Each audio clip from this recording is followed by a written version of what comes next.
Sometimes it's hard to tell when you're in a toxic work environment. It isn't always obvious at first. It sneaks in through small moments, a look, a comment, or a shift in energy that makes you question yourself. I didn't realize it at first. The space felt heavy, like something was off, but I couldn't name it. I chalked it up to being the new person. But over time, that weird feeling grew. It started to affect how I saw myself. I ignored that uneasy feeling. I told myself I just needed to adjust. But within weeks, I noticed something was very wrong. 8 ways to tell that you're in a toxic work environment. Number 1. Constant micromanagement is the norm. You're not trusted to make even the smallest decisions. Tasks, emails, or conversations are watched or corrected. For example, you're asked to CC your boss on every email, even ones to coworkers about routine tasks. You're told exactly how to word your reports, down to the punctuation, and any deviation sparks criticism. Your lunch break is timed, and if you're 3 minutes late, it's noted or commented on. Although you're expected to come in early or stay late when needed without extra pay. This lack of autonomy chips away at your confidence and sends the message, we don't trust you. Number 2. Credit is stolen. Blame is assigned. You do the work, but someone else gets the praise. When mistakes happen, you're the scapegoat, even when you followed instructions. For example, you present an idea at a team meeting that's ignored, only to hear your supervisor pitched the same thing days later and gets applauded. A group project fails because of poor planning at the top, but you're singled out in a public meeting for not speaking up sooner. You finish a major report, and your name is removed from the file before it's submitted to leadership. This dynamic teaches you to stay small and silent, which only benefits the narcissist in charge. Number 3. Emotional manipulation. You're made to feel guilty for having boundaries or confused about what's real. For example, guilt tripping. You might have to leave early to take your son to the doctor, but then you're met with, I thought you cared about the team. I didn't expect this from you. You take one sick day, and suddenly you're labeled unreliable or disloyal. And then there's gaslighting. You bring up a problem, and they respond, that's not what I said, or you must have misunderstood. You point out a policy change, and they insist it's always been that way, even though you have proof otherwise. And finally, there's blame shifting. You might hear, you should have known that's not what I meant, even though you followed direct instructions. If the student, employee, or client failed, it must be your fault, even when you followed protocol. This isn't feedback. It's psychological warfare disguised as leadership. Number 4. No boundaries. Your time, energy, and even personal space are treated like public property.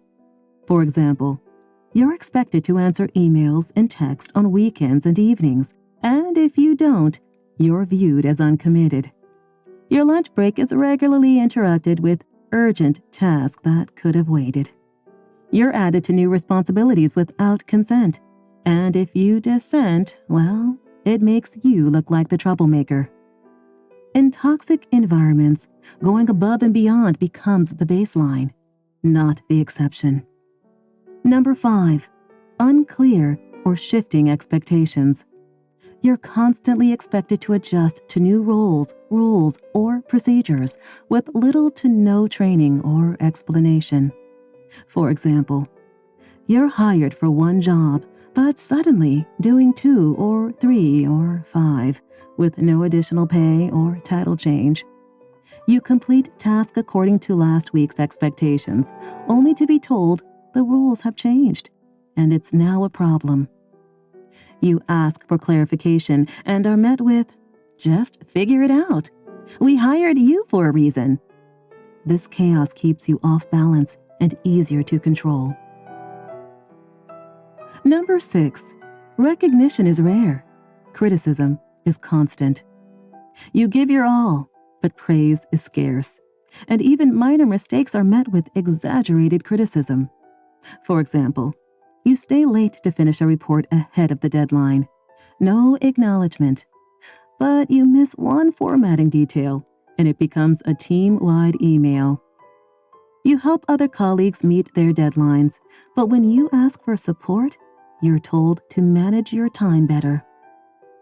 You offer a creative solution in a meeting and are met with a dismissive tone like, "That's not how we do things here," only for your idea to be used later by someone else and then praised.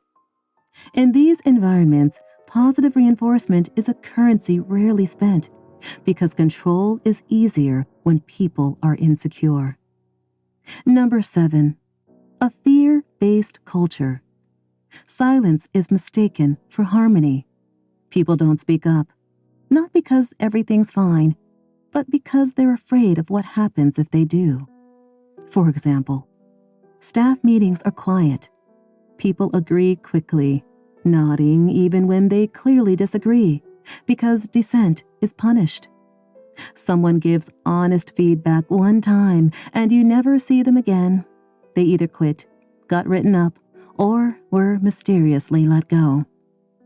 Everyone thinks they know who the favorites are.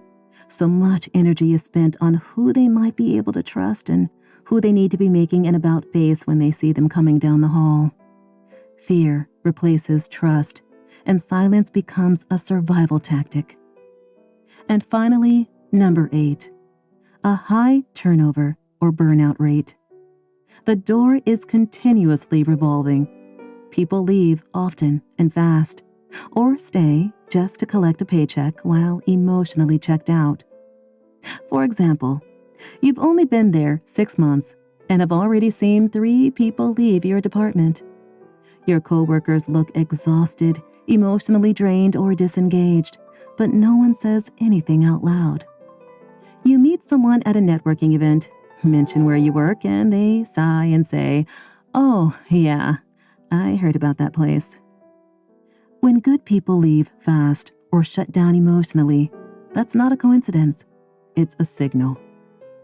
If you're seeing these signs, you're not too sensitive and you're not imagining things.